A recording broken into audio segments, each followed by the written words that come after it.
Okay, so this is going to be a quick rundown of the gacha, the shop, and the game's basic mechanics. So let's get into it. For the gacha, there's a 3.03% SSR rate on every banner type, and it's shared across banners of the same type. So if you were to pull for Doll here 20 times and you didn't get anything, and then you pulled for Sorrel 10 times, you would get a guaranteed SSR on the 10th pull. For our limited character banners, there's a 1 in 3 chance of getting the featured character, and if you don't, then it's guaranteed after 2 consecutive off rates. For wheel banners, which are basically like light cones, it's a 50-50 and guaranteed after 1 off rate, and again, that's shared between all wheel banners. A Realm Study is a banner where you can pick which faction you want to pull for, and you can get some of the older limiteds there now. It's recommended to pull on Aequor first generally, because they're the easiest to get going with, but it's up to you. Just would recommend against Alter at first, because they're pretty dependent on limiteds. The wheel banner is a 1 in 3 chance to get the selected wheel, so you can just pick which one you want here out of all the standard wheels. If you get 2 that you didn't select in a row, then you'll get the selected one on the 3rd time. And that's it for the gacha. If you're still not sure what you want to pull for, there's a short tutorial for each character here that gives you a standard pull and a little bit of currency. And then there's also the same thing for limited characters that gives you a limited pull. You'll want to go in here and activate these so that once your wheels are fully stacked here, you have to manually stack them to plus 12, which is a little bit of a pain. But once you do that, they'll disassemble any new ones that you pull, so you don't have to go in here and manage that every so often anymore. For the store, so the most important thing to buy with golden roses here are the skill mats when you unlock them. And then these are your covenants, which is your 6-piece equipment sets. For the sedimentation exchange here, you get these from doing gacha pulls. You'll get 1 from pulling a rare wheel, 5 from pulling an SR wheel, and then 50 for pulling an SSR. The most important things to buy are this prototype vision, which is like a universal dupe for all characters, including limiteds. And then this is the equivalent thing for wheels, so you can get a dupe of limited wheels, as long as you have the original copy. This is going to be used to break the level cap once you hit the soft cap at 60. And then these are fragments of that. And pins are also for covenants. And then these are your battle pass wheels, which you can buy dupes from if you've gotten the first copy from the battle pass. All 3 of them are pretty good. Well, the other one is down here because I've already bought the copy. And then this is a past anniversary wheel. For badges, these are just used primarily to get dupes of the starting SRs, besides Ramona, who gets hers from account levels. You'll mostly get these badges from clearing story stages, but you also get some of them from the weekly mat dungeon. And it's good to note that this is the correct weekly refresh timer. It's also correct here, but if you go to the battle pass, for some reason, this is wrong. I don't know how ChatGPT managed to mistranslate Arabic numerals, but it is what it is. So, moving on. These black offerings are primarily for buying the SR character's wheels. Rewinding time is by far the best one here, so definitely prioritize that. And you get these from clearing Dark Realm here early game, which is also the easiest way to raise the level cap as you're clearing the story. And then late game, you'll get them primarily from D-Tides here, which is the late game mode where you have to build 5 separate teams, and then you select a difficulty, and you just get points based on which difficulties you clear. And this is also a way to get more of the level cap break mats.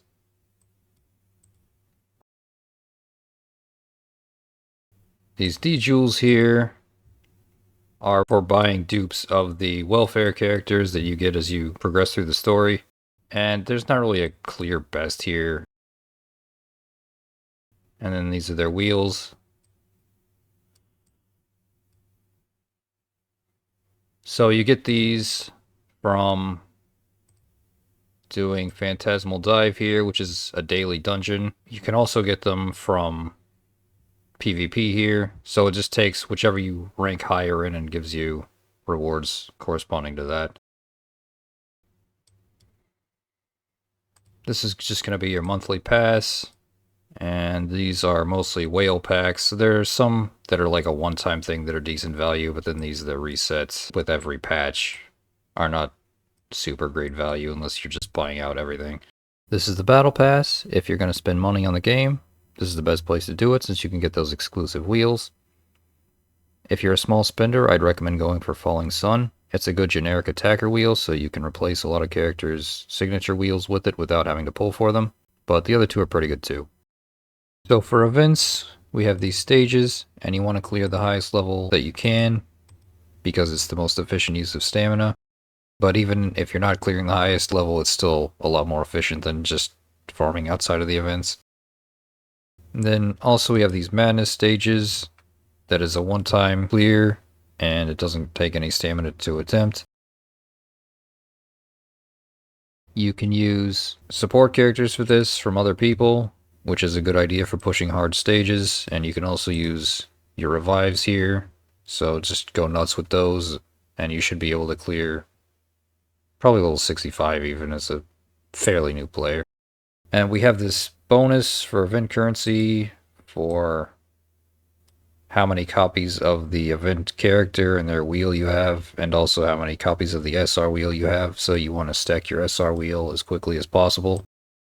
And to do that, you get them from the store here. So for this, you just kind of gamble with the event currency, but it's easy to buy out the whole thing anyway, so don't really worry too much if you're not getting the important stuff right away. And then we also have these achievements. So these are all just for stage clears at any level.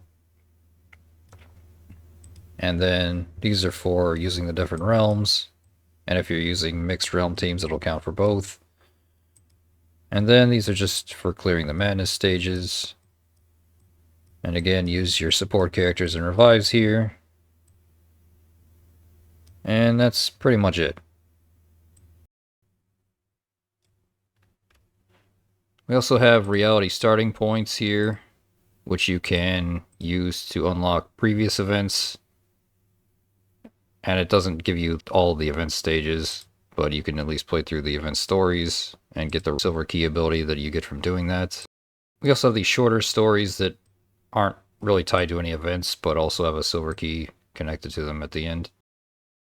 You'll have to do Ogiers first, and then you probably want to do this one second, because it's a pretty good ability, and also it lets you unlock a Ramona loop for 60 standard pulls, which is maybe not worth it super early, but something to consider.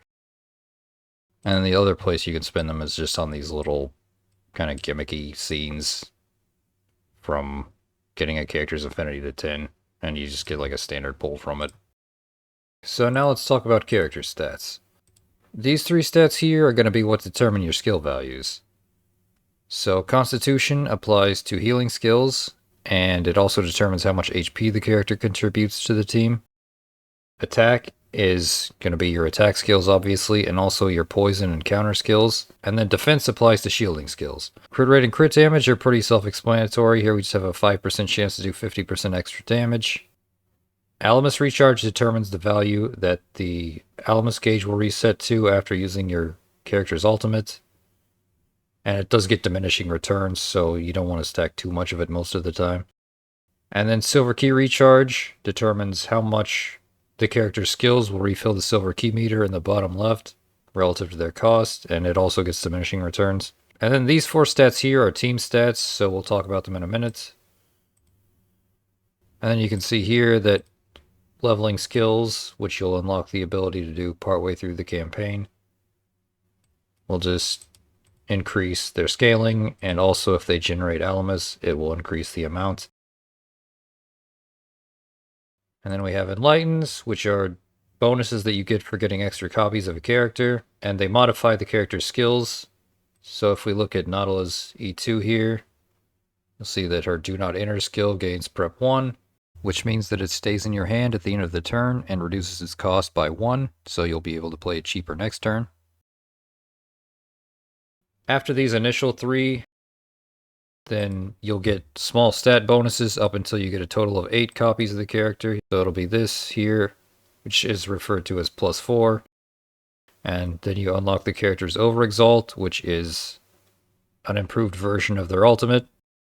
It's usually not that important. For most characters, it's not that great because it costs twice as much. It does double the character's Alamus capacity, so that if you overfill it for using their standard ultimate, then you don't lose the excess entirely. So after those 8 copies, again, you'll just get small stat bonuses up to another 4, and then you get the character's level cap increased by 5, and the same thing with another 4 copies, increasing the character's level cap another 5. And then looking at talents here, so some characters will have a unique talent that scales with a specific stat. So for Nautila, hers is Realm Mastery, which you get from her wheel. So if they have one of these, it'll always be the stat that their wheel provides. And hers isn't super amazing, but it's just a little bit of extra counter whenever she exalts. And then Frenzied Omen determines how much Alamus the character starts a level with. And it's a pretty big resource sink, so not really something to put too much into early, but it's nice to have for late game. Soul Shaping is a new system for Arc 2 that gives the character stat bonuses. And for characters that are being introduced in the new arc, they get also an extra effect. Melting Doll here increases everyone on the team's poison counter and base damage by 5% at level 1. Alright, now we'll talk about team stats. So Realm Mastery will give a different bonus depending on which realm you're playing. So if you're playing a full Chaos team, every character on the team will get a specific amount of Alamus whenever you use your Silver Key ability, depending on the Realm Mastery value. In an Aequor team, it will determine the size of the shield that using your White Tentacle stance gives you. It also determines the value of the extra attacks that you get from triggering the Red Tentacle stance, and it gives you a chance to get extra tentacle attacks at the end of the turn. For Caro, you'll get temporary strength and shield whenever you use your first Devour ability each turn. And for Ultra, the Realm Mastery will give you a chance to generate an inspiration at the start of each turn, which is a card that gives you 1 extra draw and 1 extra Arithmetica.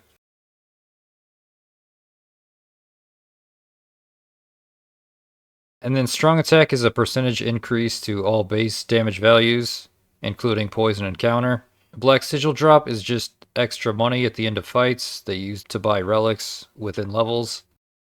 And then Resistance is your chance to resist a fatal blow, and it gets halved after each trigger, so you a lot of times want to stack over 100%, so you'll have a chance to trigger it multiple times. Here we have our Covenants, which are the 6-piece equipment set I mentioned earlier. They're unlocked at level 35.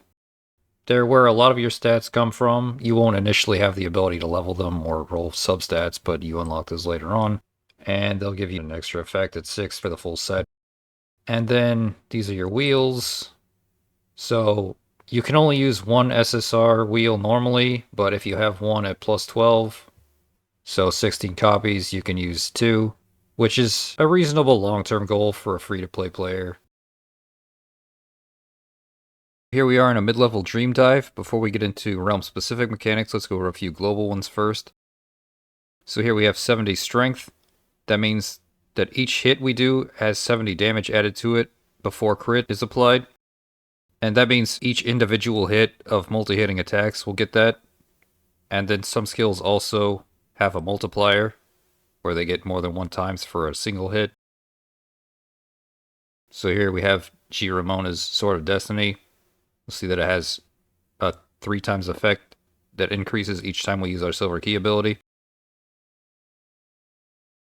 Then there's also Alert, which is basically strength for shields. So Each time we use a shielding ability, it'll add 6, and there are a few abilities that shield multiple times, and it'll also add 6 to each of those. Then we have, on Lotan here, we have weakness and vulnerability inflicted. So these are really important. Vulnerability increases the damage she takes, and weakness reduces the damage she deals. Late game, you're pretty much expected to inflict weakness if you want to survive hits.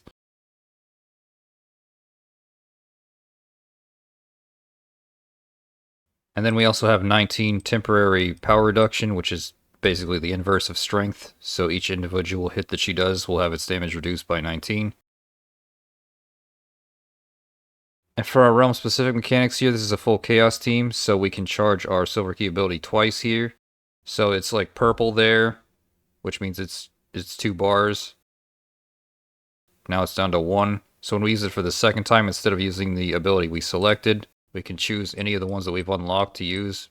But each of these can only be used 1 time per level. So if you compare our gauges before and after we use this, particularly Alva's, since it's the easiest to see, you'll see that our Alamus went up a little bit from our Realm Mastery. So that's pretty much it for Chaos. It's the simplest realm. So let's move on to the next one. Here we are with an Aequor team. You'll notice that we still have 2 Chaos characters here, but it's still considered to be a pure Aequor team because Chaos characters can freely mix in other realms with no downside. Here we have our tentacles. We have your base tentacle, and then we have 1, 2, 3, 4, 5 extra ones.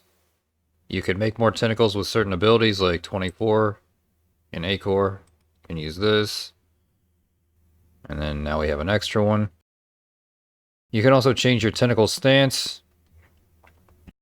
We're currently in the default stance, which is no special effects. We also have our defensive stance, where you get shield in exchange for reduced damage. And then you have your red stance, which we'll go ahead and demonstrate here. So it increases the damage by 25%, and every time we attack, you get a weaker tentacle attack. It's around half of that and a little bit more.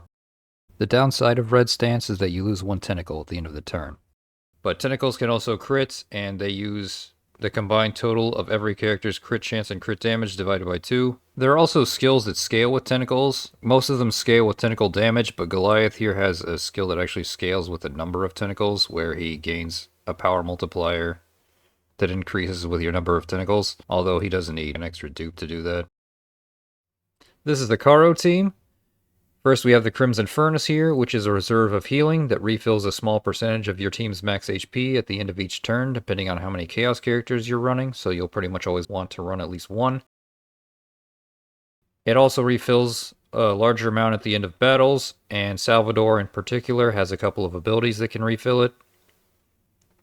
It's important because a lot of Caro characters have empowered skills when you're below a certain HP threshold, and Lily does as well, despite being a Chaos unit. So here, instead of applying 1 shield and poison, she'll apply it twice if you're below 50% HP. Then we have the Embryo Fusion Meter here. Every time it reaches 100%, it will produce an embryo, which is primarily used to empower Caro character skills through the Devour effect. You can refill it by using Chaos characters' exalts.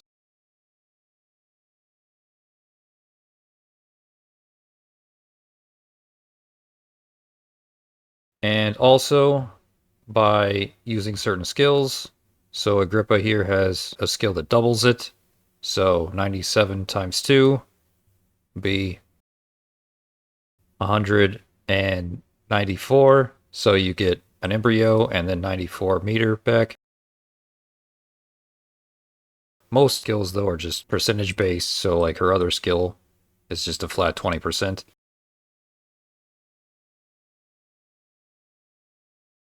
It's used for these Devour effects here. So whenever a Caro character exalts, this part in brackets here will only trigger if you use the Devour effect, and then this other part outside of the brackets will trigger regardless. So since we are using the Devour effect here, we'll get 23 power and 6 alerts, in addition to the shield and temporary power that you get from the first Devour trigger of the turn that scales with your Realm Mastery.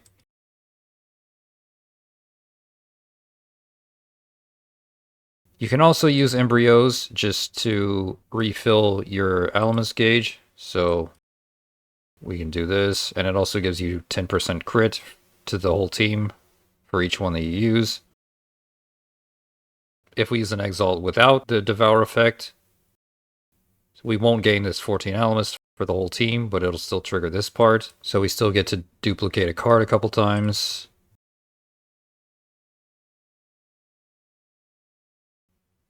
And that's pretty much it for Caro. Okay, finally onto Ultra. So each turn in Ultra, the first card that you play will go into one of these 5 little boxes here, and there are a few different ways that you can interact with them.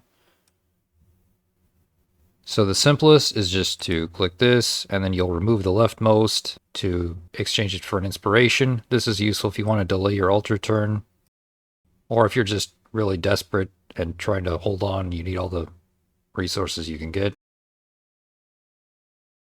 The other ways that you can interact with it are by playing Cassia's Telekinesis card, which will let you actually remove a card of your choice, and then you can play it again. Or you can fill all 5 of the boxes up, and then we go into the Ultra turn. It's important to note that shield carries over into the Ultra turn, but other temporary buffs don't.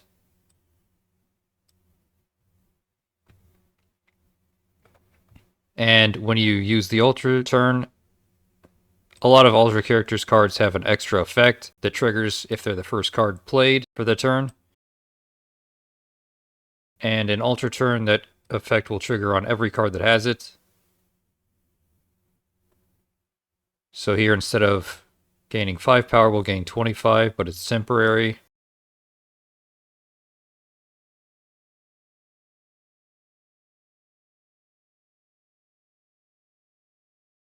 And that's pretty much it. Do note that you can mix realms, but I don't really recommend doing it as a new player, aside from using Chaos, because having the realm mechanics overlap just makes the game more complicated and more difficult to learn. We're already past the 20-minute mark, so I think I'll just leave it here. If you still have questions, I'd recommend joining the Discord. We have a pretty active English-speaking community. And I've also left a link in the description with a character guide and new player FAQ. If you made it this far, I'd like to thank you for tolerating my questionable editing. I've learned a lot making this, so hopefully the next one will be a little smoother. So if you want to see more, just drop a follow, and hopefully I'll see you there. Thanks.